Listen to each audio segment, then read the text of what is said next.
Okay, I want to talk about something because today is Prime Day, and I feel like actually just like over the last week, I've been having this reoccurring thought about how we expect people to show up in the world and kind of display how ethical they are or how they live within their morals or their values. And we're kind of policing people left and right, whether it's Taylor Swift, whether it's Amazon, Target, whatever it is, right? And I strongly believe that most people are doing their best, right? The world is on fire. Shit is crumbling around us. I think most of us are doing our absolute best to live by our values, but also just like survive.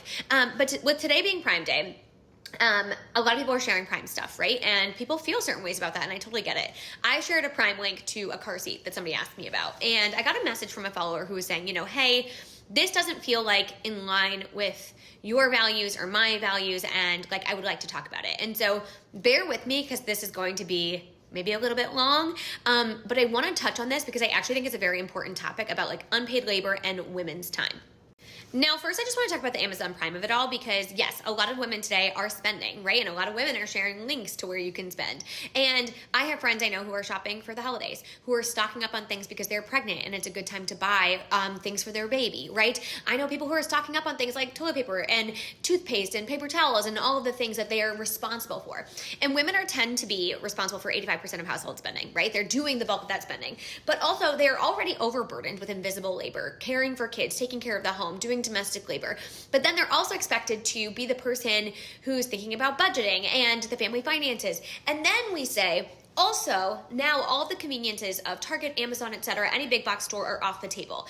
That reality means more work for a lot of women. And some women just do not have the space, time, and effort to put into shopping at multiple places. And so they are shopping on Amazon. And I think we have to have some space for nuance here, which is for some people, they don't have the option and or it adds immensely to the workload that they already carry.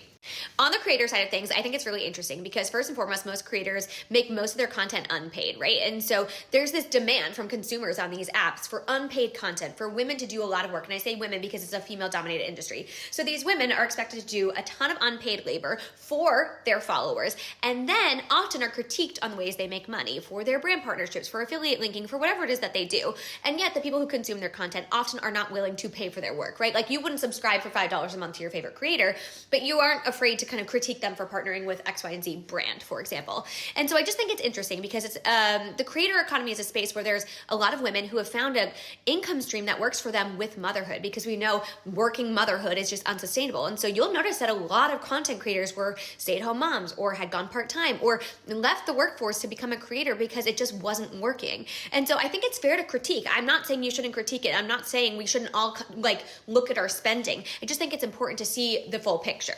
This is my last thoughts on this topic, but I have seen so much criticism of women over the last few weeks, whether it's because they listen to Taylor Swift or they shop on Amazon and whatever that might be.